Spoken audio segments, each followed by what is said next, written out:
What's up, guys? It's Maxwell on the road today, hanging out for a random spin inside the Moochers.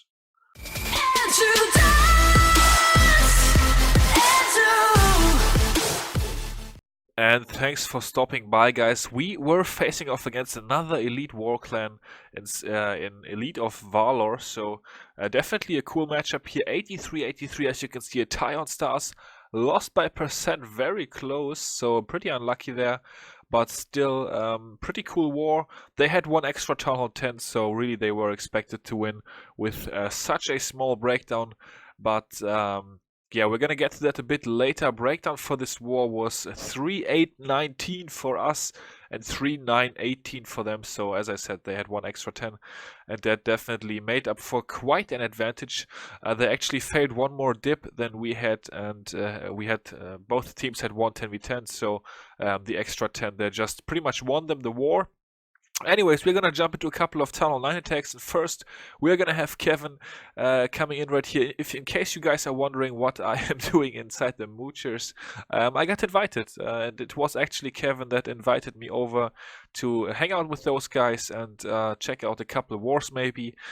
And yeah, I decided to go for it and just check the clan, and I've been having quite a bit of fun.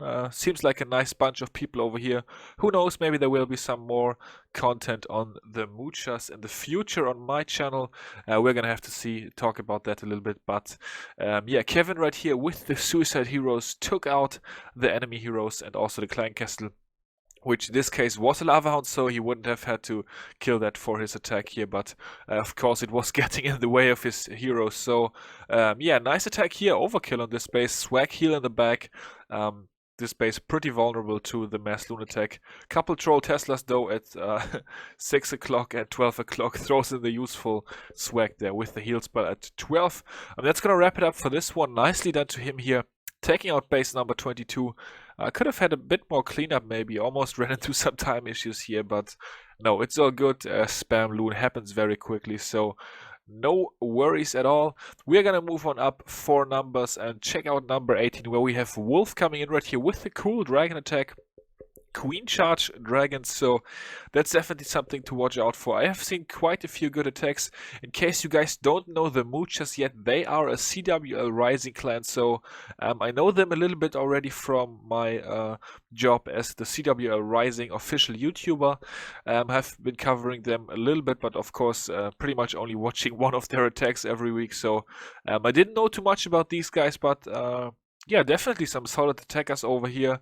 A lot of people really involved, caring about the wars and organizing stuff. So pretty cool clan here, and who knows how they will do inside CWL Rising this year. Maybe they will even be able to make the move up to Premier next season. We're gonna find out on that in the future, but yeah, definitely a couple solid attackers over here. As you can see, nice army composition here. He has to use the ability pretty early, uses the rage spell after. He's gonna have to engage the clan castle now. Luckily his dragon took out the baby dragon there, so that was really good for him. But the witch is gonna be so pesky when you don't have a poison spell. I would always recommend bringing at least one Valkyrie if you don't have a poison spell, because she can be so useful with the witch or another couple defensive Valkyries. But his Quake was really good here. As you can see, he's able to take out all the air defenses with his Queen over here. That's really nice. The only real worry with this attack is the Expo in the middle here. Queen is gonna go and deal with the Tesla farm. That's a good thing. This one Expo here in the middle is just being so pesky. Other than that, there's really nothing that can stop his dragons. The Air Sweeper is also doing work onto that dragon. And Queen is now gonna step into the Tesla farm, but luckily she's only taking damage from one Tesla. The dragon in the middle has been able to take out the Air Sweeper, and now he's gonna deal with the Expo and slowly but surely grind down the Expo and just outlive it. And that's gonna be the triple here. So very cool attack to Wolf. You guys know I always love watching dragon attacks, and Wolf here definitely able to hook us up, so nicely done to him. And that's gonna move us on up to number 17, so let's check that out. On number 17 we are gonna have Smelly Reefer coming in with a mass hawk attack, so seeing quite some variation over here. That's of course always good if the attackers are not just focused on one attack. I have seen quite a bit of Witch Slap, but obviously that is very strong right now. And yeah, guys, you all know it. Midweek wars don't always have the most time to plan your attacks, so nothing wrong with a bit of Witch Slap, but also seen quite some other attacks, so definitely fun checking those out. We've got Suicide Heroes here once again, like we usually see with the Mass Hog attack. Clan Castle is going to come out. In this case, it's going to have quite a few goblins, a witch, and a baby dragon, but he had 2 poison spells, so able to use the second one on the defensive Clan Castle troops, and his queen is going to be able to deal with all of that. She's going to lock onto the baby dragon first, take it out, and then the witch is actually going to die to the poison spell. Queen pops her ability, and he actually sends in his hogs nice and early, just so that he can keep his queen alive. Queen is deciding to go through a wall here. He's taking out the point defenses that are near, so definitely smart here to keep the queen alive for cleanup purposes. Could place the first heal spell now, but he is gonna wait. Place it a bit later, probably even a better heal spell. Reactive heal spell here early for the outside Tesla farm that is popping. Definitely smart to use a heal over there. Still has 3 hogs in the back. And he's actually gonna save those for cleanup, which is also a good thing. He doesn't have very much cleanup, he only has 1 wizard. Places that a little bit away from the king just to be able to keep the wizard alive. There goes the second to last heal spell, and actually the last one he's gonna need for this attack, because his hogs have already been able to smash the base. Mortar is threatening to take down his queen, but luckily the queen just outlives the mortar. Has a minion down now for cleanup, couple wizzies, and he's still got those 3 hogs and the heal spell in the back, so he's gonna be able to utilize those. Very smart to hold on to these 3 hogs here, because yeah, obviously with a hog attack you can always run into cleanup issues, because your hogs tend to end up on one side of the base, but he's gonna have the heal spell swagged in the core, and actually not gonna place those 3 hogs. I would have liked to see a victory lap around the base, but hey, you can't always get what you want. Isn't that a song, by the way, as well? I'm pretty sure. Anyways, let's check out the last Town Hall 9 attack for this recap, guys, and that's gonna be the 4th one, and we're gonna have Gummy Pop coming in right here on number 13, and you guys can see 10 barbarians. I found that pretty funny, and he absolutely smashed his base as well. 10 barbarians. Have not seen that in quite a while in an attack. So yeah, some pre-swag going on with the 10 barbarians. Of course, they're going to be used for cleanup. He lured out the clan castle. That was a necessity if you want to kill the queen. And yeah, he definitely wanted to do that. Baby dragon able to do some nice work onto the enemy queen before she finishes up with the king's barbarians. Baby dragon pretty much took down the queen for free. Comes in with 2 lava hounds at the bottom. Air defense here, 6 o'clock. Quite a few loons already. Has 6 haste spells and a heal spell left for his Laloon portion of this raid. Sends in some more lava hounds balloons over at 3 o'clock. Sort of a strange base layout here. Don't see this type of layout too often nowadays, but of course it's supposed to be anti-Laloon, but as you guys can see, not really working out for this defender here. Baby dragons are even still alive and doing work there, and this is going to be an absolute overkill. Uses his last haste spell over there at 9 o'clock. And that's already going to do it for this base. Cleanup happening nice and quickly as well, guys. Check those barbarians out. There they come. Barbarian over here, barbarian over there. Guys, the 10 barbarians are OP, I'm telling you. Bring 10 barbarians. They are the perfect cleanup troop. No, just kidding, but definitely pretty funny. And take a look, guys. Such an overkill. Absolutely smashed this base. Great job to Gummy Pop. And that's going to move us on to the 10v10 that we had inside this war. That came by I suppose is the account name. Sorry if really, nothing but makes sense, so I'm assuming the name is And coming in right here on number 11, gonna suicide the queen just for the funnel. Couple buildings over there. Comes in with the wallbreaker. Queen, of course, tanking for the wallbreaker there. Gonna have 4 more wallbreakers in the back to safely be able to crack through this base.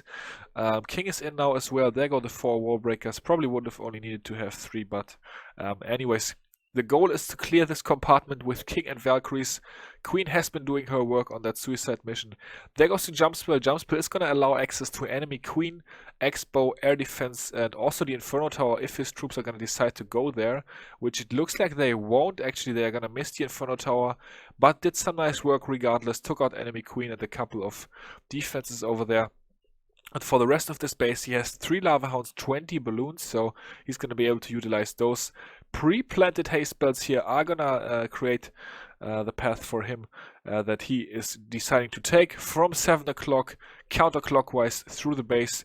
Nice pathing into the first Inferno Tower, although not very many loons went there in the first place, but luckily a couple of those balloons turned around, went there, took out the Inferno Tower. That was definitely crucial for this attack. Still has a heal spell and a rage spell left, so he's going to be using those to take out the last Inferno Tower, and then the heal spell, of course, after the Inferno Tower.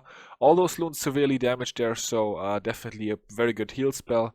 And now it's just going to take some time to take out these last defenses, but not going to be enough damage left in the base to stop him. Great job to IM here for getting the 10 versus 10. The only one that we had inside this war, and actually a very necessary one as well to make it close, because our opponents, as you guys saw, also had a 10v10. And with 1 town 10 advantage, that definitely hurts. And yeah, great job here to IM.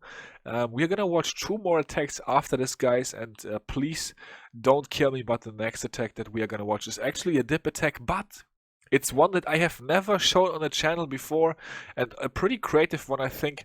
16 baby dragons, guys. This is a mass baby dragon / mass loon attack.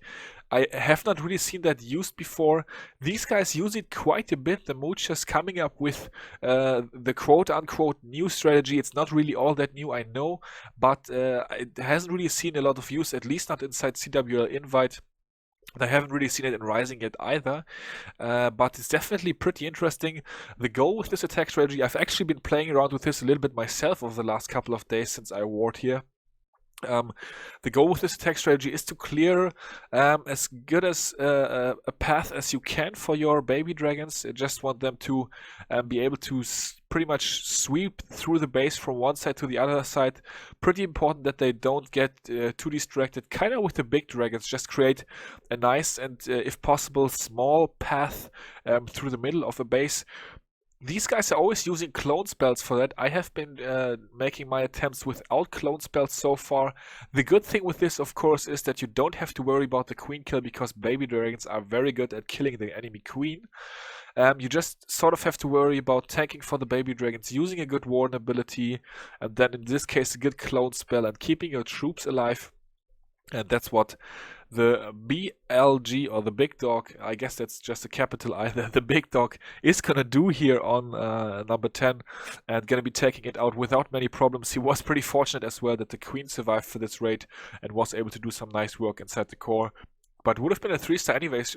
So guys, dipping with baby dragons apparently is a thing, and these guys are using it on a number of bases, not just bases where you can like get 3 or 4 air defenses, but on a number of bases. So yeah, definitely pretty interesting. If you are at Town Hall 11, feel free to try it out. As I said, I already did some friendly challenges with it, and I think it's pretty fun to use, actually.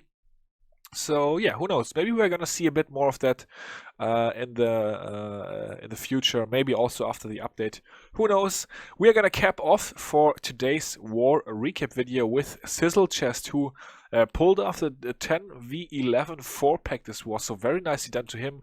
Sizzle Chest, one of the co-leaders of the Moochers. So very nice contribution to this war here. Pretty much, I would have almost given him MVP of the war. Such a nice performance. 3 Town Hall 11s in the breakdown for both sides. And he took out 2 of the enemy Town Hall 11s. Utilizing the 4 golem strategy here on number 3. Very nice execution for him. Has the first funneling golem even survived? That's a very good thing. Has the 2 other golems moving in now. Uses the jump spell to reach over that outside wall there. Early heal spell just to keep the bowlers alive from those wizard towers there. They are putting out, of course, quite a bit of damage. Has 1 rage spell after. That's going to be all he needs to get towards the town hall. King is gonna jump towards Town Hall, then gonna jump back outside. We've got a golem in the clan castle in this case. Of course, not the recommended clan castle right now defensively, because nobody wants to defend against the Valkyries. So that definitely helped him out as well, but I think it would have been a 2-star nevertheless. So very nice job here to Sizzle Chest for taking out number 3, and I believe he also took out number 2. So yeah, very nicely done. And with that, we are getting to the stats for this war, guys.